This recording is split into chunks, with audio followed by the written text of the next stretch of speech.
You're listening to Comic Reflections, episode 296.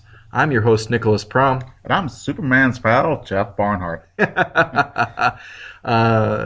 Yes, today we're going to be talking about a couple issues of Superman's pal, Jimmy Olsen. Yeah, this is the true golden age of comics. This is my favorite stuff of all time. Yes, well, I thought I would treat you with this. But despite it technically being Silver Age stuff, I totally understand your sentiment. Before we get into the issues today, I want to remind listeners, I have been neglectful in the last couple episodes. We do have a contest we're running right now. We will announce the winner on episode 300. So you've got a few more weeks to get your entries in to win the 2 Wolverine motion comic DVDs and a fat stack of mystery comics and some large promotional posters as well. One lucky winner. All you have to do is leave us an iTunes review and then drop us an email to confirm that you've done so at comic.reflections@gmail.com. And you must be lower 48 United States residents, but other than that, anyone is eligible as long as you do those 2 things. Cool. Yeah. All right. Good times. All right, so the first issue we're going to talk about today is Superman's pal, Jimmy Olsen, number 91, cover dated March of 1966, but according to Mike's Amazing World of Comics, it hit the stands January 13th, 1966. We've got a great cover, penciled by Kurt Swan and inked by George Klein. Yeah. Jimmy is dressed like a motorcycle gang member, and he's being held up by Superman, and Superman's about to pound him one. That's great.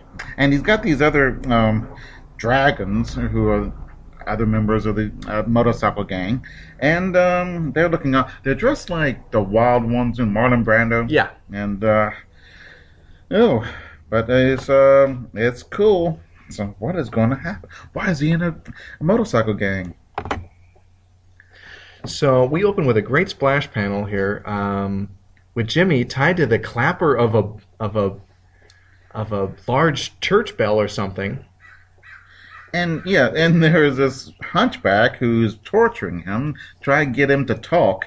Just another day, average day in the life of Jimmy Olsen. And this is one of the weirdest things. Like, all you have to do is to be adjacent to Superman to have a very strange existence. Yeah. Like Lois has all this weird stuff that happens to her too. Like she had the monster from another dimension fall in love with her. Remember that? Right. Weird stuff. She became a witch. She became a hag. She became the fattest woman in Metropolis. She went insane. She has amnesia.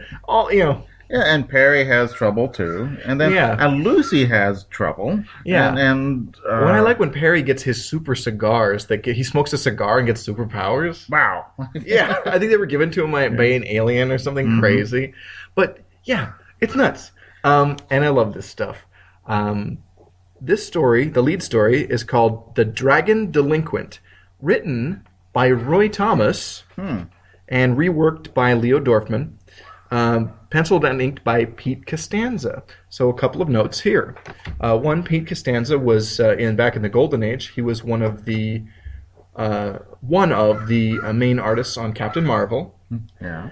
And Roy Thomas, this is some of his earliest work in comics. He did a few things for Charlton, I think in about 1965. Just a handful of stories. Before getting his foot in the door at DC, where he worked under Mort Weisinger for all of 2 weeks and says, I am out of here, as an assistant to Weisinger, because Weisinger's, just a beast to people. And he wasn't going to put up with it. It was too much for Roy. He was a very young man, and I was like, So he, Mort, branded him a traitor, but Roy went on and had a very illustrious career over at Marvel, even becoming editor-in-chief for a time. And then in the early 80s, he returned to DC. Yeah, I mean, the comic book people, they go back and forth all the time. To call someone a traitor for that? But Weisinger was really an awful man. But smart. He is one of the chief architects of the Superman mythology. He molded this. He used the ideas of Otto Binder and others, Edmund Hamilton, and Jerry Siegel, and really molded this wonderful, complex mythology that is the Silver Age Superman, and it's wonderful.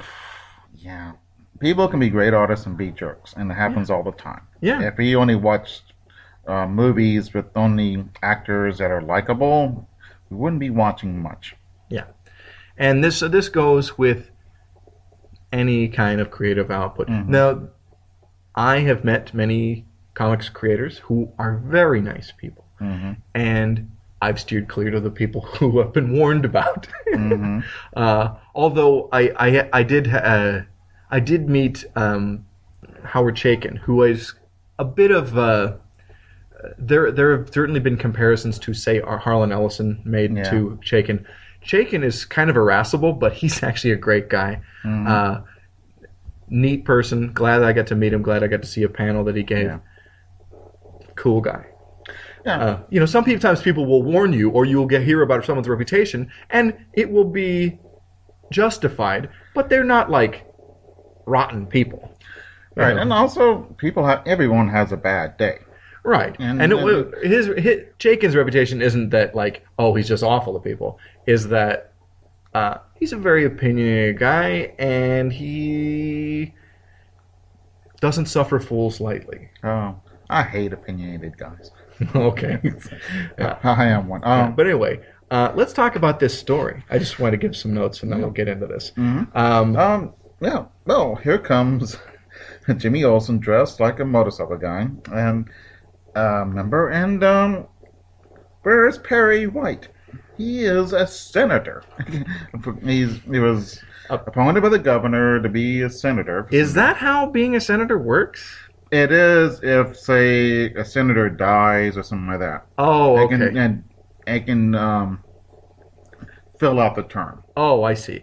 Okay, and so there's this other guy who's the editor who's replaced Mr. Benson, who I had never heard of, and I went looking to find references to this character, and I couldn't find them. So this must be a very temporary thing they were doing. I mean, why? Yeah, huh? Are they trying to think, well, maybe we ought to get a newer and younger guy being Perry I think maybe, Perry is tough but fair. And maybe they wanted somebody who would be more adversarial, more of a jerkwad. Yeah, but if Perry White had been a jerk, I would not have noticed, No, you can't go to Mapleton. Right. I think maybe they're just testing something out. Yeah. Throwing an idea out there, see if it flies. Clearly this one didn't. I don't know if there are other stories with Mr. Benson. This is really an oddball thing. If anybody listening can fill me in on that or add any information, please get in touch. I'd really like to know. Yeah. All right, apparently in Mapleton, which is where Jimmy's from, is there a more white bread name ever? No. No, that's pretty good. What was the name of the town in It's a Wonderful Life? Potterville? No, that was when it turned bad. Bedford Springs. Bedford Springs. Yeah. Oh, Bedford Falls. Bedford Falls, yes. Yeah. Yeah, okay. But even that's more cool than Mapleton. Yeah. But Mapleton sounds like a real place. Oh, I think I've passed through there or whatever, yeah. I wonder if I never did look. So, all right. So there's this crime wave by teenage motorcycle gangs in Mapleton, and Jimmy wants to go. Mr. Benson says no, so Jimmy pretends he hurt his hand to get some time off, and then he goes over there. So that's right. Oh, he buys a nice motorcycle for $100 in his car, and which is he trades in his car and $100 for this motorcycle. Oh, but it's a fancy one. Oh, okay. $100 in 1966. That's like... That's $1,000 today, I guess. Yeah, okay. Maybe more.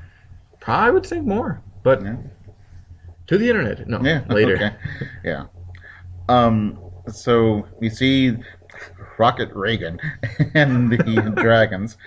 Oh goodness! And they're just tearing up stuff and Like, scaring ooh, everybody. riding their motorcycle through a flower bed. What That's dangerous hoodlums. Yeah. Oh, that's Jimmy. Is it Jimmy? Yeah, because he's wearing this belt. I'm not Yeah, sure that's why. weird. I don't know. It looks like a wrestling belt or a. But that's a thing that I've seen in photos of old banker gangs of the period. Really? Yes. Hmm. Or I more of the wonder. 50s banker group. Mhm. But you know how DC is always kind of behind. Yeah, I mean the Wild Ones was 1953 or something. Yeah. So Jimmy goes to school and talks to the principal, who he knows, and he explains what he's doing there, which is odd. And I'm going to go do this undercover, and I'm going to talk to the principal of school. And sort of, I would talk to the police chief or something. You know, But he wants to go undercover as a high school student. right? So we find out what they're doing, and they're stealing strange objects like a flagpole ornament, a beacon from a radio tower, and a statue from a museum roof. Wow. I'm surprised the FBI isn't involved here. So. Right. I mean, it's diabolical. Okay, so he goes to class the first day, and he meets Miss Starling, who looks kind of school marmish. Yeah. And I don't know. I don't understand this gag. He draws a picture of her being ugly on the blackboard. Yeah. Well, why is it come on when the lights turn off? And he just is his first day into the classroom. How does he have time to do this? Yeah, I didn't think he would have time to do a drawing either, but comics. Yeah, and why does it with the blackout and lights are out and it shows up? Okay. So she gets mad, sends him to the principal's office. Well, he did it so he can get a bad reputation. Yeah. You know, which would not be noticed today. You'd have Yeah. to slug the teacher to get sent Right. to the principal, just about. So, oh, so so Jimmy Olsen is carrying a bunch of money. I don't know how he got the money. Well, he does. He is gainfully employed at the Daily Planet. Yeah. So he's taking over this one of the members of the motorcycle gang's girlfriend, and he's talking to her, and he's got a lot of money in his back, and someone tries to steal the money, and he's got a mousetrap in the by back. a mousetrap. And so it snaps on the guy's hand. Hilarious. Yeah. So then he gets in a fight. I think the guy's name is Chip. Sure. And Chip beats the crap out of him. Yeah. Then Rocket Reagan says, "Hey, hold on. We need this guy for a gang."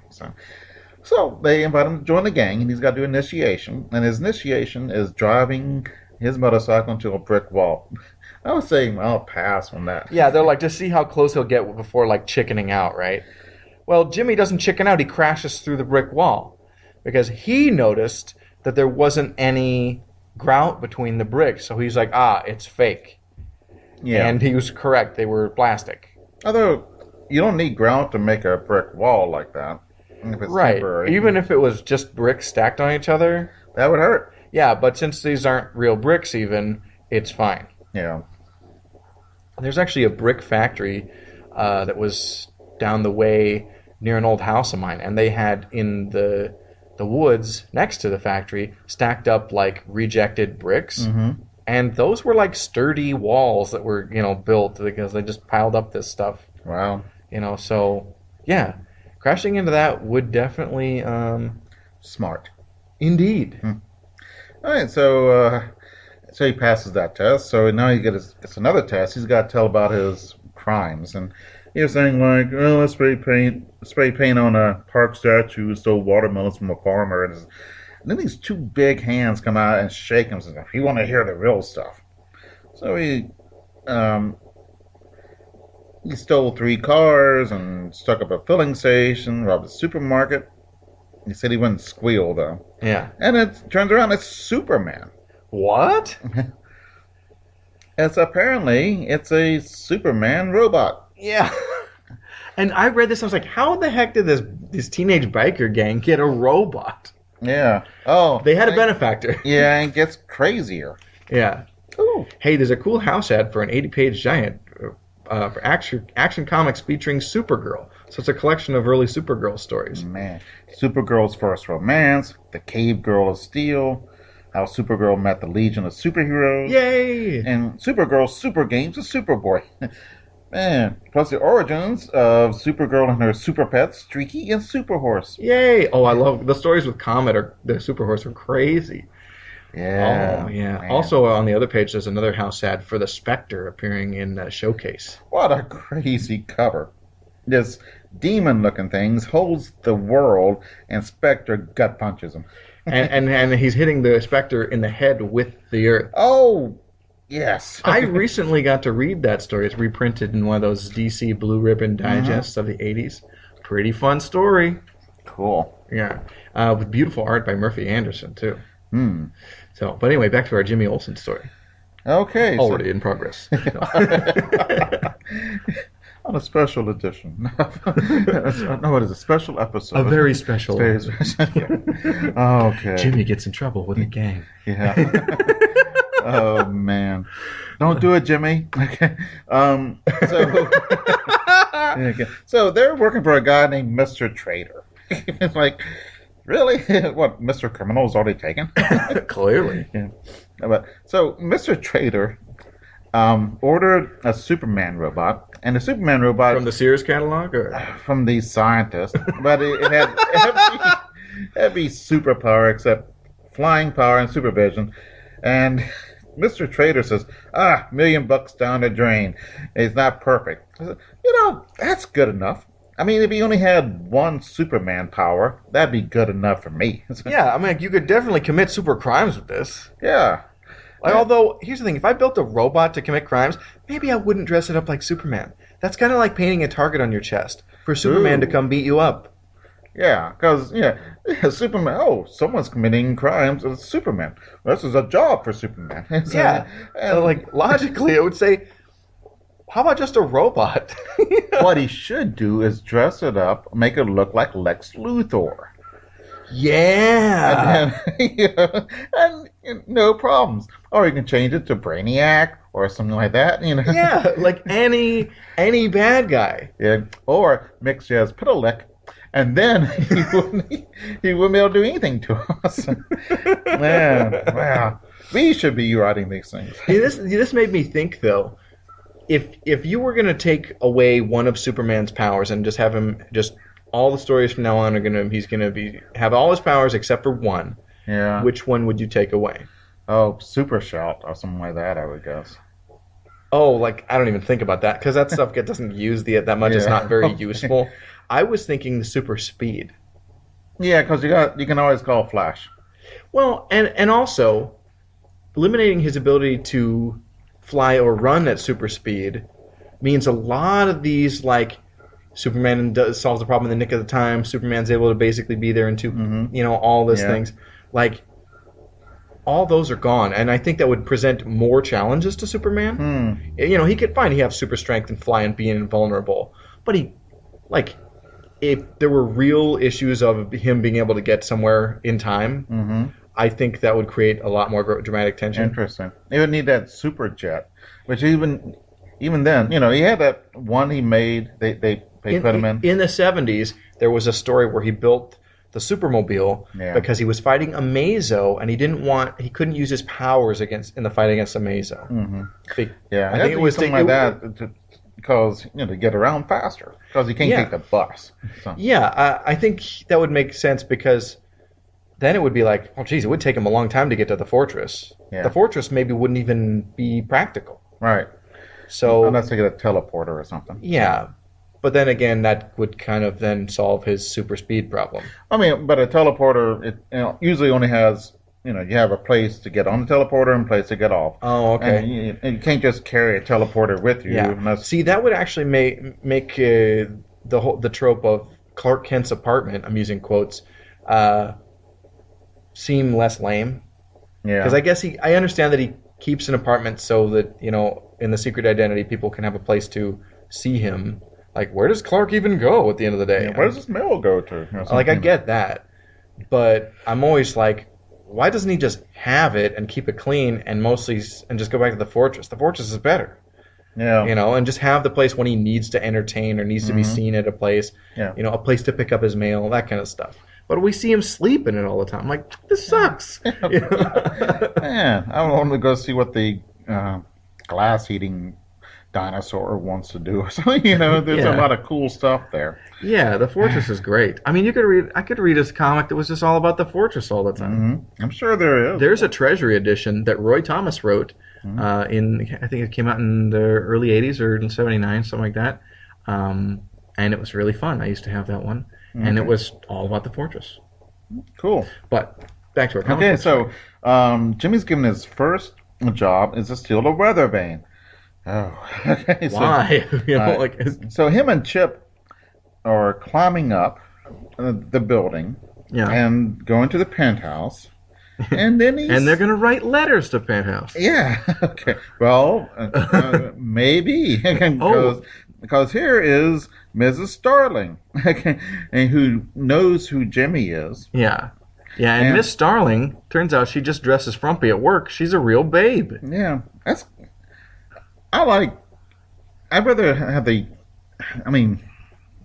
I prefer girls when they don't dress up sexy. I like them looking normal. That's I think that's kind of sexier than trying too hard to be sexy. Does that make sense?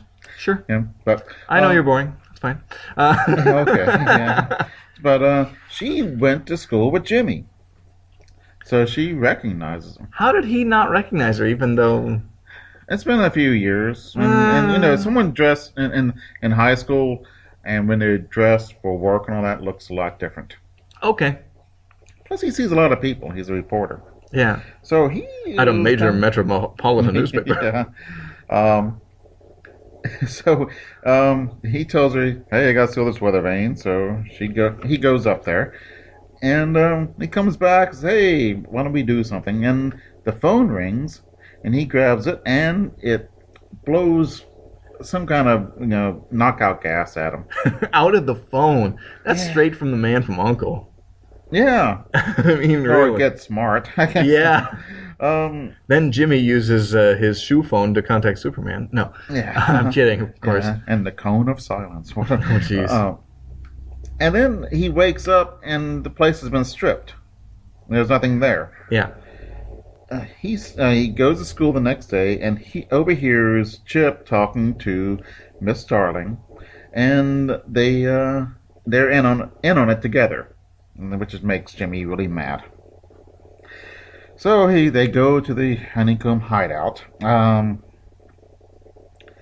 Let's see, and they tell him, "Oh, you messed up, but here's another chance to commit crime.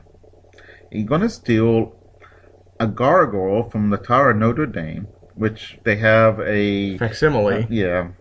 So this is really a worthless thing that they're having him go steal. Yeah. Why? Yeah. I mean, he stole the weather vane in vain. So yeah. And then we got this. So yeah. So there is a tour guide who is dressed up like Quasimodo. Right. And okay. So Jimmy waits until the crowd gets away. So and then he grabs the gargoyle, and Quasimodo comes back and says, "Hey, you can't do that." So Jimmy drops it, and Gargoyle is really mad, and he looks out, and it's disappeared. What gives? Huh? Yeah. This is one of the mysteries that says, what did he do? And I had no idea. And, right. And we find out. But really? Yeah. Okay. Well, sometimes we don't. Right. Okay. So the guy, Quasimodo knocks out Jimmy and then ties him to the clapper of the bell. Mm-hmm. And he starts ringing it, which would make you deaf and probably break your bones. And break your eardrums anyway. Yeah. It's a comic book. But so this is where we got back on the first splash panel. So yeah. So Quasimodo and his gang, which he does have one. They're not hunchbacks though, but he is. They're looking for where's the gargoyle at? And here comes Chip, and he saves Jimmy. And Chip is is not Chip, but he's Robin, a Robin, and a Batman and Robin. Oh, I think I've heard of them. Yeah. Yeah. Okay. And that's great. And then, I was a surprise to me. The only clue I really got was, man, this is weird. Someone's beating up Jimmy. yeah. But so they steal the excuse me, the gargoyle. Yeah, the gargoyle stolen was the way they did the disappearing act was a Superman robot uses super speed and grabbed it and ran off. Yeah. So, which was kind of clever. Yeah, and then Jimmy and Robin have a great fight with the bad guys. Yeah. Yeah, they beat the crap out of these guys. It's great. Yeah. They're all dressed like medieval times, so it's pretty fun. Yeah. Yeah, good thud and a slam and a boff. Yeah. So, and here comes Batman and Robin. Batman and Superman. Excuse me, Batman and Superman. The They real figured out ones, yeah. that these the veins and all this stuff. They and the gargoyle has a camera that takes a picture of secret military planes, and they watch one, and this huge plane that goes in the ocean becomes this massive floating fortress. It And looks it's awesome. It is awesome. Oh man, Yeah. that's cool. So find out that Batman assigned Robin to infiltrate the dragons. So they go to the dragons. Hey, they told him that Mr. Traitor is indeed a traitor, and And also, Robin and Jimmy insist that Superman and Batman don't go. They want to do this on their own. yeah. Which, wouldn't you rather have Superman and Batman with you? Yeah, but I'm sure that he got their backs, you know. I guess, but I mean, like, doesn't Mr. Traitor and his other minions, don't they have guns? Actually, they do, we find out. Okay. Well, the dragons say, well, we like doing mischievous stuff, but we're no traitors. Sure. So they go off and they meet Mr. Traitor, and he got all these flags in the yard. Yeah. And he says, which flag do you follow? Or which one of these countries are you working for? And he says, none of them. And highest bidder. So he takes a submachine gun, and luckily Superman's there, and he saves them. Yeah. Because otherwise he was going to blow away Jimmy and Robin and... Mhm. Yeah. Okay, so the Quasimodo was a member of another gang, so that's why they're stealing the gargoyle from them. Ugh. And oh god, yeah, and oh man, yeah. So what a convoluted thing. So Mr. Benson's impressed with Jimmy, and he says, "Oh, come on back in." I says, "Well, I gotta." And Jimmy says, "I gotta clear up some stuff," and he's taking Miss Starling out for a picnic. Well, isn't that nice? Yeah, what a convoluted way of doing so. Of course, it's a Jimmy Olsen comic, and I am not complaining, but wouldn't it be simpler to make a gang of people who are weather vane cleaners or something? Yeah, your weather vane looks kind of dirty, so I'll go up and clean it. Okay. I'll do it for free. So it's a nice offer. You know, it's sort of like to make a gang stealing that stuff, but Weird. yep, Yeah. it is cool, though. So, on to our backup story. It's called Jimmy Olsen's Magic Manacles, written by Leo Dorfman, penciled by Kurt Swan, and inked by George Klein. And this is great. In the splash panel, we've got Jimmy flying away, handcuffed to somebody. Wonder who? Mm-hmm. Well, it's a Detroit kid. Duh. Oh. It says so. Oh, okay. Can't be anybody else. Right. So, and these two gang members are saying, "Oh, I guess that magic manacles really work." So we start off. Jimmy goes to visit this fireman, and he's talking about these magic manacles of Zorn. Okay. What? Well, you've heard it's in all the papers. Yeah. And he said, "Well, if there's a gold and silver, if I'm wearing the gold bracelet and it's connected to you wearing the silver one." You have to do what I say. He says, that ain't true. So he tries it out and says, spray your fireman buddies. And he sprays the fireman buddies and says, I can't help myself. Yeah. There's two gangster-looking guys, and they're looking, hey, wonder if that's true about the manacles. That looks, Okay. yeah.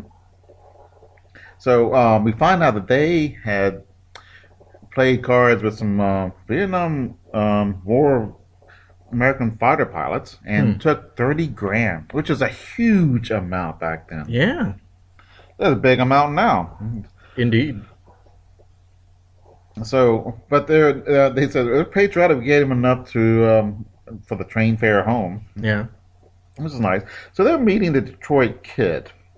These are gamblers, right? Right. Oh, they're crooked gamblers. Yeah. And I think the Detroit Kid is a play on Nathan Detroit from the Damon Runyon stories, which are fantastic. Okay. So, Detroit Kid says, "Oh, wait. All right. Jackpot Judson offers Detroit Kid Jackpot Judson. Okay. $1,000. Hey, you helped me with that good tip." And Detroit Kid says, "That's not enough. That's penny ante." So, Like $1,000? yeah. Well, you could buy a couple of cars back then, probably. Well, sure. I mean, but here's Not the used thing. cars, but yeah, some decent. I mean, if somebody says, it's only $10, whatever. If somebody's gonna give me $10, I'll take it. yeah. You know, like okay, sure. But yeah. So, okay. Jimmy. The fireman tells Jimmy, "I think there's something phony about this. I bet you can't do this with somebody else." And here comes Lucy. Lucy Lane. Yeah. Jimmy's kind of girlfriend. Mm-hmm. He pulls the stunt on her, and he tells her to write all these like "I love Jimmy. Jimmy's the greatest" on the wall with lipstick. Yeah. And she does. And then she slaps him. Oh man. Yeah, because she's embarrassed to do that. Right. So Wouldn't you? yeah.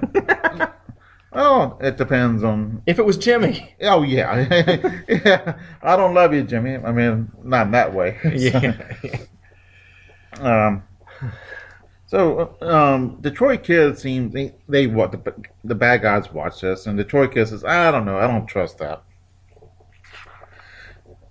Maybe they're in on it, you know." Yeah.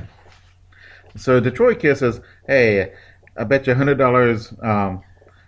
I will give you $100 if you can make me fly with those manacles."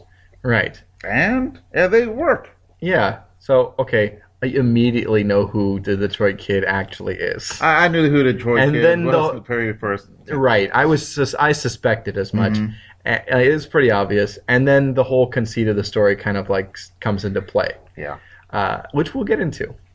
Okay. So the Detroit Kid asks Jimmy, "Where'd you get these crazy manacles?" So he tells a story.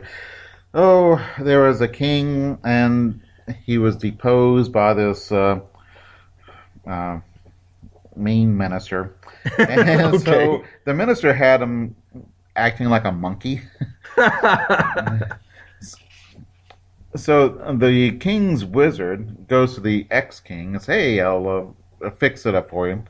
So he makes the evil king bark like a dog. And so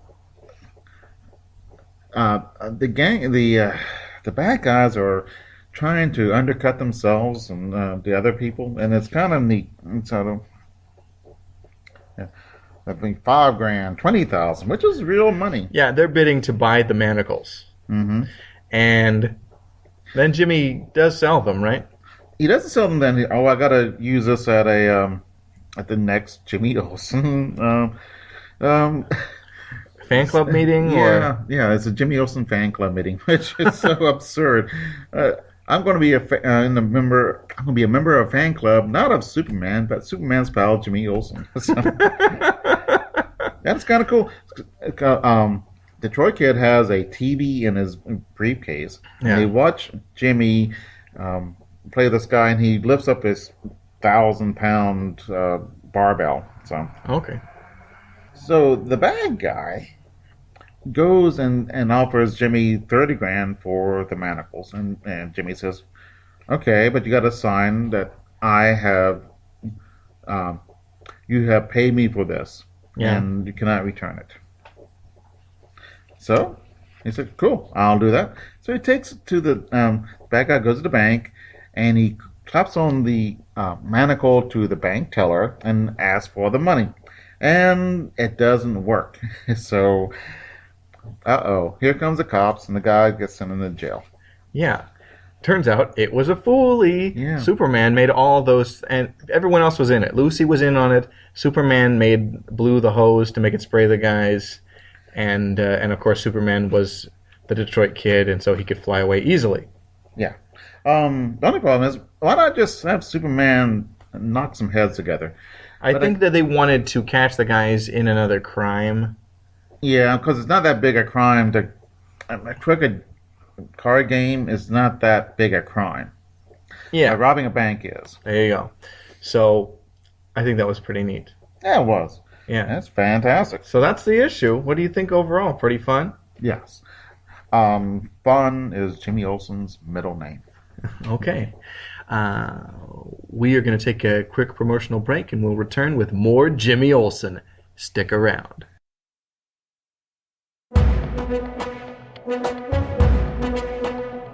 Hey, I'm Jen. And I'm Sean. We're here to tell you about our podcast, Worst Collection Ever. And this is the show where we tell you about the worst comic book collection in existence. And it just happens to belong to us. We have some of the worst comics from the 70s, 80s, and 90s. They're bad. They're not worth anything. No good. Why do we own them? Bad. I own a number of issues of Terror Inc. and Guy Gardner. Basically, we go around to local comic book stores and we buy everything we can out of dollar boxes. We tell you about the weird stuff in them. We tell you about stuff that's related to them. We go into tangents. And we're very uninformed, so... Oh my god, totally. But totally check out our podcast because you'll hear us just talk and joke about Marvel books and DC books from God only knows when. That's right. It's our show, Worst Collection Ever, every Tuesday on iTunes, Stitcher, anywhere you get your podcasts.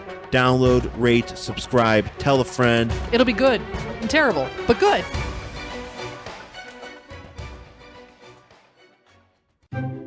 I'm Mike Gillis. And I'm Casey Doran, and we want to ask you an important question. Are you sick and tired of other panel discussion shows wasting your time droning on and on about foreign policy, economics, and human rights? Or do you want to hear conversations about things that actually matter? We host a podcast called Radio versus the Martians. Every month we gather a panel of our nation's finest minds and plunge a rusty prison shank into the heart of tough questions that have an impact on the lives of real people like you.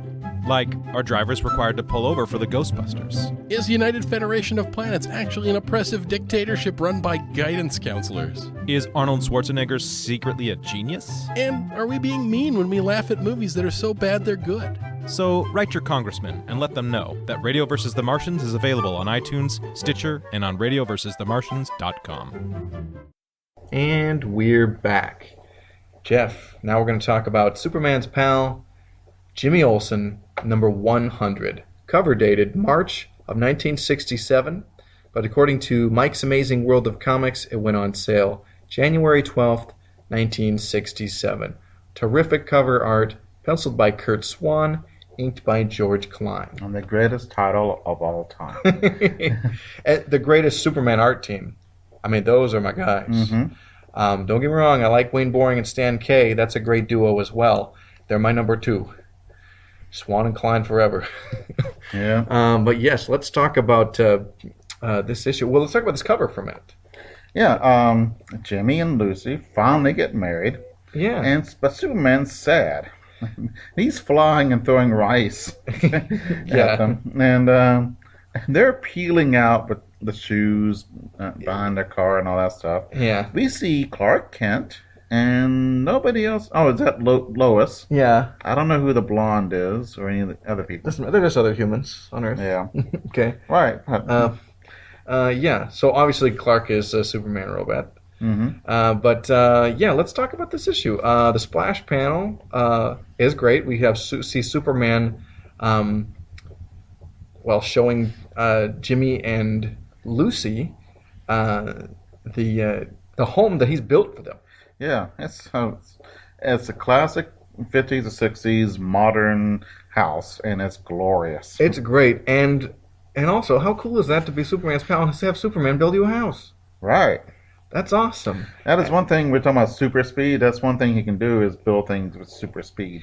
Yeah, and while that's cool, I stand by my earlier thing, like, you know what, it opens up a lot more story possibilities for Superman to not have that one power. You know? Yeah. So, but anyway, the story is called Jimmy Olsen's Weirdo Wedding. What? Yay. This was written by Leo Dorfman and art penciled and inked by Pete Costanza. I wonder if Seinfeld used Costanza for George Costanza's name because of Superman. Pete Costanza? Interesting. Because Jerry Olsen. Can you go ahead? Jerry Seinfeld is a huge fan of Superman. You're absolutely right. I wonder if George Costanza is that's an taken odd from Pete name. Costanza. And well, yeah. Yeah, and Pete Costanza isn't one of the names that immediately comes to mind when you think of the Silver Age Superman stuff. Mm-hmm. But I mean, he was doing work on these books, you know. So maybe, yeah. Yeah, he looked at it. Well, it's a funny name, so that'd be great. Yeah, the world may never know. Well, let's ask Jerry. We'll see. Yeah. Next time I see him, I'll ask. Yeah. Okay. Okay. So Jimmy is having the greatest day of his life. He gets a raise. He walks by these two kids, and man, he's the luckiest guy in the world. And which when kids say you're great, that's a picker-upper. Yeah. Also, not only did Perry give him a raise, he got him 2 tickets to see the Beatles. Right. Which is pretty neat. Yeah, so this would be that famous 1967 tour. Oh. Which was really their last tour. And the last performance this season, we did the last one ever. Yeah, that was their last tour. Yeah. You think they hit the world stage, in 64. Mm-hmm. And toured a whole lot for a few years and then stopped doing it. And then their last few years, they were just a recording unit. Yeah. They hated touring. Yeah, but here's the thing. It'd be fun to travel, but the grueling pace that they kept up, no thanks. Mm-hmm. And also, once you're famous and like your records will sell like hotcakes, whether you play live or not, wouldn't you rather just be in the studio and be creative? Yeah. You make a lot more money being a concert goer. Making concerts, excuse me. And with few exceptions. And the Beatles, I think, were one. Mm-hmm. Because anything that they put out was going to sell like crazy. Right. Although they would have made more money if they had more concerts. True. But by this time, they had their own label, Apple Records. And so all the money wasn't getting to like record execs. It was going to them. Yep. They were the record execs. Yeah. Okay, so Lucy is coming in on an airplane because she's a stewardess, which was still a really hip, cool thing, a job. Well, especially the 1960s, the term, the jet set, that upper crust lifestyle, hopping around the world, martinis, being James Bond, being Frank Sinatra, that meant something. And so being a flight attendant, or in this day, or that time referred a stewardess, cool job. Yeah, and they were hired on their looks. Sure. And their abilities. So. Right, and Lucy is an attractive girl. So yay for Jimmy. Yeah. Sort of. Yeah, and let's see, he meets her, and then this pilot comes up and grabs her, and she gives him a big kiss, and Jimmy is bummed. Yeah, so she's going with the pilot to the Club Watusi. And so Jimmy gets mad. He goes back to his apartment and says, "Oh, well, I'll show that guy." He took some of the, is it the embiggening portion that he has? Yeah, he has a couple drops of from Byrona, the girl from the 7th dimension. Yeah. And so he turns into He-Man. Yeah, he beefs up. Mm-hmm. And he has a suit made just for that. Yeah, because it'll fit him when he's bigger. Mm-hmm. But since there was only a little bit of it, he shows up to confront the guy, and the guy's like, "Oh," But then Jimmy shrinks back down again, and the guy lays him out cold. Yeah, but Lucy says, "You don't have to do that for me. I'm like you the way you are." Oh, she has said this before. She is so fickle. Like, Jimmy, don't mess around with Lucy Lane. And she is one of the most capricious characters. Right. Which is maybe part of her charm to him. Well, some people like, the one that's hard to get. The challenge, yeah. But seriously. Me, I like the easy pickings. But yeah. That's bad, but... Yeah. But so they're going to get married. Wow. Oh, that's quite a turnaround. I know. Well, they've been dating for years, so it's not... Right. But after she just gave him the brush off for this guy? Mm-hmm. Yeah. So, here he's saying, wow, I must be dreaming. Maybe someone slipped me a dose of LSD. Wow. I posted this panel on Instagram. I thought that was too crazy. Yeah, I think the writers may have taken some LSD. But he's looking at these. He throws away his little black book. He looks at his old girlfriends, and there's Allura, and he, who is a space alien, so he goes out to visit her, but she's huge. Yeah, she's on a planet of giants, and so obviously that wasn't going to work out. Mm-hmm. And then Diala, who was she was nice, but her true form was she was like an amorphous blob, like Prody from the Legion of Super Pets. That's okay. I mean, if you can turn me into one of those two, and as long as you stay looking pretty, that's fine. But okay. I don't want her turning into a. Don't be a blob when I'm looking. Okay. Yeah. Okay. I mean, she's not that bad looking when she's in a regular protoplasmic Platonian being. Sure. I don't want her to turn into a hedgehog or something like that when I'm or something. Right. Okay. Okay. So he rips those up and he goes he goes into his closet and goes into his time machine. What? Man. So he's due for a Legion meeting anyway, but his girlfriends and the Legion superheroes, Duo Damsel, Light Lass, and Saturn Girl. I don't think they think that they're his girlfriends. We'll find out. Yeah, so we go to the 30th century and we see a bunch of the Legionnaires. We've got Saturn Girl, Duo Damsel, Invisible Kid, Cosmic Boy, Lightning Lass, and Sun Boy. Yeah, they just followed the Sun Eater menace. Yeah, that was the mission where Pharaoh Lad sacrificed himself to save the universe and the Legion. Yeah. So Jimmy says, "Hey, I'm getting married. I'm sorry, bad news for you." And one of the girls says, "Really? That's nice." And Saturn Girl activates her thought casting powers and says, "Get with it, girls. We're supposed to be carrying a torch for Jimmy. Remember?" Since when? And why? Just to make them feel, which is nice. This is really nice of them to do this. Yeah, that kind of it does make you feel good, and also. Any excuse to have the Legion show up? Yes. Okay. Duo Damsel turns into two girls because she's so upset. What? Yeah. This must be in. This is in that period before she gets together with Bouncing Boy. Yeah. We see this in Jimmy Olsen number 76. The three girls pretend to be crazy about Jimmy in order to make Lucy jealous. Wow. Isn't that nice of them? Yeah, well, especially how shrewish Lucy can be. Yeah, God. They ought to kick her butt. Yeah. I mean, she's really cruel to Jimmy. Yeah, I mean... And he had Beatles tickets, for crying out loud, which is like gold back then for teenagers. Yeah. Extremely hard to get. I don't know if there's anything comparable now to Beatles tickets.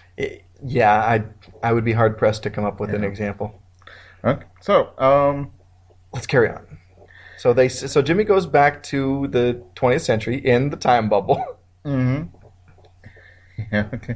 Oh, yeah, that is great. So Superman takes the two out there. Take Jimmy and Lucy out. They are doing invitations. We'll get back to that later. Okay. And shows their cool house. That's Olsen Acres. That's funny. It's got a retractable landing field, and it's got a trophy room. Again with the trophies. It's crazy. And there's films of Superman and Jimmy teaming up on cases, which is fun. Mm-hmm. Yeah, that's Fighting this huge aliens and theater stuff. they have here, Yeah. and there's Lucy in one of the movies too, and Lucy says, "Oh, I don't want to be envious, but what about me?" And she gets living dolls. One's dressed like a stewardess, one as a housemaid, and one as just a regular street. And these are clothes. dolls of herself. They're robots, Mm-hmm. which weird. Oh, would you? Okay, I can. That'd be great. Hey, Robot Jeff, clean up around the place. Yeah. I would love that. Sure. I'd rather have that than a house. I'd rather have the robot to clean up than someone give me a house. Okay. So Lucy's happy with that, and we see Superman. He's got these big bags of invitations, like he's Santa Claus. Well, and geez, how many people are you gonna invite to this wedding, buddy? Well, 2 mail sacks full? Jeez. yeah. No, this is another load. So this is at least 2 loads. Oh, they make reference to a celebrity wedding of the day. This is the biggest wedding since so-and-so and so-and-so. And it was like Lady Bird, or President Johnson's daughter and some pilot. I looked it up. Oh, okay. Excuse me, folks, the newscast says, folks, the Olsen Lane marriage will be the biggest bash since Lucy's wedding to Pat Nugent. Lucy with an I, that was President Johnson's daughter. And Pat Nugent was like this Army pilot or whatever. Yeah. Or Air Force pilot. Apparently it was a big news story in that day. Yeah. This couple, anonymous, they're watching it and it says, oh, maybe they should declare it a national holiday. Really? I agree. Did you see this? Captain Action superhero parachute. Yeah, are you familiar with the Captain Action doll? I never heard of it. Wow, it was one of the biggest deals. It was one of the earliest action figures. Ideal Toys had this kind of generic hero, Captain Action, and you could buy all these costumes to dress him up like various characters from comics.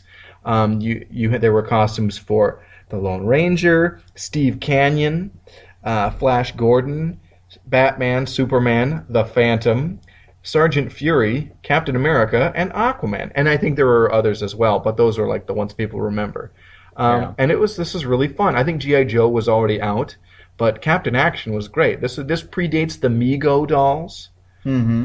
And so this was really cool. And also, some of these characters never got a Mego doll. I think Flash did, but Steve Canyon and the Phantom and Sergeant Fury, no. I was shocked at Sergeant Fury. Yeah, it was unusual. But Sergeant Fury and Captain America, those were the 2 they licensed from Marvel. I think it's neat that Steve Canyon got included, And you know me, I love the Phantom, the ghost who walks. Yes, I love that. Yeah. Uh-oh, we got trouble. Oh, yeah, back to our story. A certain imp from the 5th dimension, Miss Liz Piz Gizniz. Gizpet Lesnes. Sorry, I got it mixed up. Sorry. Yeah, Gizpet Lesnes. And, do you remember the story where she was trying to get Jimmy to go for her that we read before? Man, I don't remember this at all. Well, we covered it. Wow. Gosh, you're the worst sometimes. I know. And by sometimes, I mean all the time. Yeah. You are right. But anyway, she's plotting against the Jimmy and Lucy marriage. Mm-hmm. Yeah. It's weird for Jimmy to have his own Mixia's Pidlick, and it's a gal that wants him. Yep. And she's really ugly, so that's why he didn't want her. Yeah. She's got a plan. She turns in Supergirl and gives Jimmy and Lucy a gift. She gives Lucy this lipstick. Yeah, that's jewel encrusted from distant galaxies. And does she give Jimmy a new watch? New signal watch. Yeah. Advanced jeweled model. Yeah. Which can contact Superman anywhere, even in space, time, or dimensions. And that's it. Supergirl was not going to be able to make the wedding, so that's why she turned into Supergirl. Yeah, very clever. Mm-hmm. All right, alas, on the wedding day, Lucy's putting on the veil, which is an old family heirloom, and Lucy starts crying. Lois starts crying because she will never be married to Superman. Now, she hasn't married him yet. Well, at least not pre-crisis Earth 1, Yeah. But we know that the Earth 2, Lois and Clark did get married. Yeah. And then post-crisis, on the new Earth, they did. Mm-hmm. So, you're wrong, Lois. Yeah. Let's see. Perry White's here. He's got a watch on that will tell him there's anything. A radio watch will tell him if anything happens. So they have to get a news scoop or something. Because all the Daily Planet's there. Right. So, and Superman's there. He is best man. Clark is there because he's a Superman robot. Yeah. And I don't know these people. And There's just folks. Yeah. Also, we see Lucy and Lois's parents. I wonder. I don't know if their father was General Lane pre-crisis. I think that might be a post-crisis development. Yeah. And there's a gas explosion in Danfield Mine. It's a cave-in. Uh-oh. This looks like a job for Superman. Yeah. So the wedding goes on, and they get married and they kiss, and Superman is turned into a super mole. Which is so weird. Also, the mole looks great. Yeah. It kind of reminds me of something in Captain Marvel. Well, Pete Costanza was one of the chief artists for the Captain Marvel stuff. Yeah. And so Super Mole saves him, and then he turns back into Superman. I'm like, what's going on? Yeah. So Superman goes back to the wedding, but he burrows up through the floor as Super Mole. Because we learned that every time Lucy kisses Jimmy while wearing that weird lipstick, it turns Superman into a mole. Because there's a magic spell that's activated whenever she does it. Right. Which is, yeah. Okay. As is the prerequisite, seemingly, for all DC comics of this time. It's super complicated. Perhaps, dare I say, needlessly so. Yeah. But super fun. Yes. Very much so. Okay. Gizpet Lesnes is watching, and Jimmy says, every time this happens, it happens right after we kiss. So let's try it out and see what happens. And they kiss, but nothing happens because Lucy wiped her lipstick off. Right. Oh, so we have some crooks who are stealing all the cool wedding gifts. And we got gifts from Justice League and the Jimmy Olsen fan club and the Legion of Superheroes. You know there's going to be something cool. Yeah, that's awesome stuff. Yeah, but, man, you got to be either stupid or brave or both to steal from Jimmy Olsen's wedding. Right. Also, like, look who gave him that stuff. You want to mess with those people? Yeah. But also, what a scumbag to steal someone's wedding presents. Yeah. That's just low. Yeah. Because that's supposed to be like, to help you start their new life, because it's expensive. Yeah. You like getting all that stuff is like, whee! Yeah. Yeah. I mean, I guess. I haven't been married. I have. We didn't do the wedding gifts because we're older. But if you're getting married when you're younger, and get registered, because if you don't, you'll get about 50 picture frames because nobody knows what you have. Right. And it seems mercenary to go and it's kind of fun though to go to Target or whatever and zap what you want. But hey, that's the thing to do. All right. So everything looks cool. They kiss again. And here Superman turns into Super Mole again, and he sees the guys stealing the presents in like a van, getting away. So he burrows under the earth, and he's looking and seeing them with X-ray vision, following it. Yeah. And then he busts up under the ground in front of them, turning back into regular Superman, and stops them. Yeah, and this guy, the city worker, says, "Hey, you saved us $500 million by digging a new subway." So, okay. Well, that's nice. Hey, I know it's not a a house ad, but there's a cool advertisement for an Aurora model kit. It's the Lost in Space one with the big Cyclops monster. That was a cool episode. Well, yes, it was, and it's early in the run, if I recall correctly, back when I think it might have been the first one. Yeah, but I knew a guy who had this. He his dad had built it in the '60s, and then he got passed on his old Aurora kits. They're cool. I used to make models myself. Yeah. Now I just date them. Ha ha. Yeah. No, not quite, but Yeah. Okay. Okay. So Jimmy and Lucy figure out every time they smooch, Superman turns into a beast. So they decide not to kiss anymore. So they separate into apartments. what? Is this such a bad thing? He turns into Mole Man. It's kind of useful. Yeah, it's not stopping Superman from saving people or doing anything. He just looks ugly while he's doing it. Yeah, and it's temporary. So big deal. Yeah, I'd be like, meh. But so Jimmy can't stand to be away from Lucy, so he takes his Elastic Lad serum and then he stretches over to see her. Yeah, to give 100 kisses for her, and Lucy was kind of against this, but now she says, "Oh, this is a good idea not to." And he says, "No, you're right. I don't want the kisses." And he says, "Oh, they're candy kisses." And Hershey chocolate. Yes. Candy. Yeah. No, you look confused. So. No. Oh, that's your normal look. Sorry. No, I was just waiting for you to get on with it. Okay. That was what that look is. Mm-hmm. So, she made she sealed a love letter with a kiss. So, gives it to Jimmy. Well, Jimmy gets it. Jimmy kisses where she kissed, and he turns to Mole Man once again. Superman does. Superman does. But then he stops a volcano. Yeah, which is kind of cool. Yeah. So now they decide we got to get the marriage annulled. Superman signals, or Jimmy signals Superman with the signal watch. Yeah. Oh, Giz Pit Lesness. Oh, God, I'll never get used to that. Well, don't worry, you won't have to use it very much. Yeah. Comes back and says, "Aha, I got you," and explains how she did it.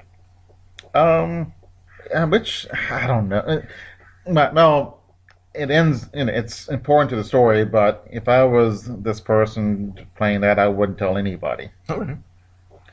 So, so Lucy says, "Well," after it's been explained what happened, so all we gotta do is throw away these stupid gifts. Rona, the female Bluebeard who once stole the Stone Zone, escaped from the Stone Zone prison, which is a great name. Yeah. And he tried to murder him. She's really mad at him. So she used, so she zapped them both. So every time they kiss, they're going to turn one of their friends into stone.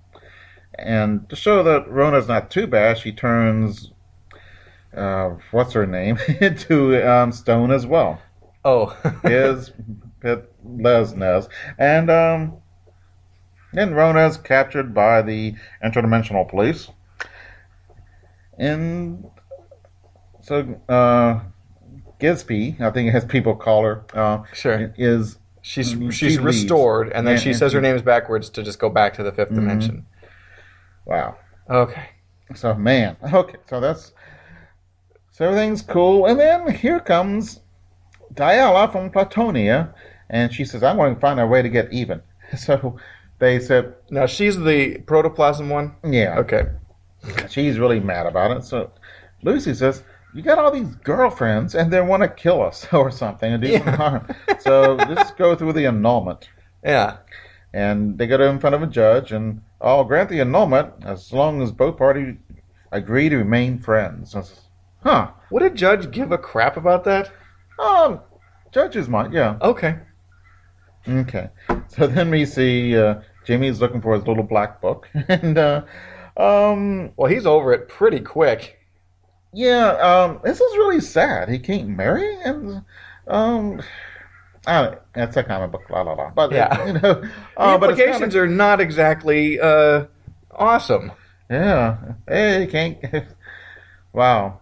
I don't know what to think about this. It's kind of, I don't know. I'm kind of really sad that he can't get married, and his marriage wasn't consummated. So, which is kind of, Yeah.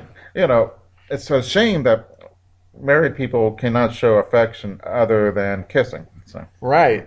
Anyway, but I'm sure like this like is largely forgotten, and they just carry on with the Lucy and Jimmy dynamic. Oh, yeah, I'm sure it will be. I'm sure they go back to dating. Yeah. Like, Yeah, it's yeah. But this is awesome. It was great. It's just I don't know how to explain how great Jimmy Olsen is. It's another world of just maybe never existed. Crazy stuff. Yeah, it's as crazy as anything out there, and it's crazy in a white bread world, which makes it crazier. Yeah, it's so square. And just so wild and wonderful. What a strange snapshot into another time and into, like, because Jimmy as a character is somewhat believable, but then there's all this just bonkers stuff that happens. I mean, like, even if Jimmy and Superman were real, Yeah. a lot of this stuff is like, what? Like, yeah, I am at a loss for words. Yeah. This is a new DC series that should be made. Silver Age Jimmy Olsen. That'd be the coolest thing. Just ever. doing retro stories in this vein. Yes. I don't know if anybody but me would like them, but I would like them. I don't know. I mean, I wonder if like that has been mined to. I feel like that concept was strip mined. You know, the concept ran out of steam in the original Jimmy Olsen series. If Hollywood teaches anything, people can strip mine anything. Okay. Do it again and again. How many King Kongs have there been made? How many? It's sort of 3. about 8 or 9. Well, I'm talking about King Kong. The original movie has been remade twice, but yes, there have been other movies that have tied into King Kong. Mm-hmm. King Kong Escapes, King Kong Lives, Kong Skull Island, and so on. King Kong vs. Godzilla, etc. Yes, they exist. I don't know. I don't know. I would like to see something that, it's actually very similar to Green Acres. Sure. As in bucolic scenery where this crazy stuff happens all the time. Yeah. And I love Green Acres too. Sure. I wonder. I mean, that show was on. I wonder if any of that informed this series. Or the other way around. Who knows? Yeah. Anything else we want to wrap up? Yeah. All right. Comic Reflections is recorded in Portland, Oregon, and produced by Sean Roof. Until next time. We'll see you in the funny pages.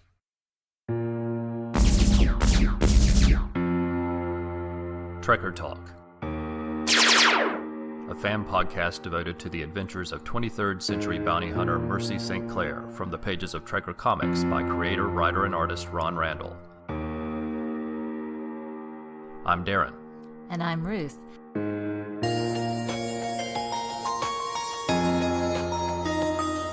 We'll be discussing the stories, characters, and art in this excellent retro sci-fi adventure series, as well as having side conversations about other areas of fandom.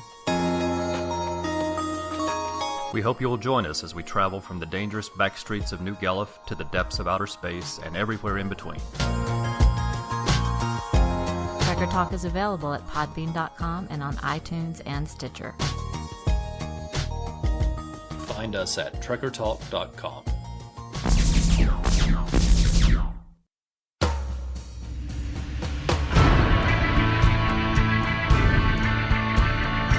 Warlord Worlds, a fan podcast devoted to the comic creations of Mike Grell, including Warlord, John Sable, Starslayer, Shaman's Tears, and Green Arrow. I'm Darren. And I'm Ruth.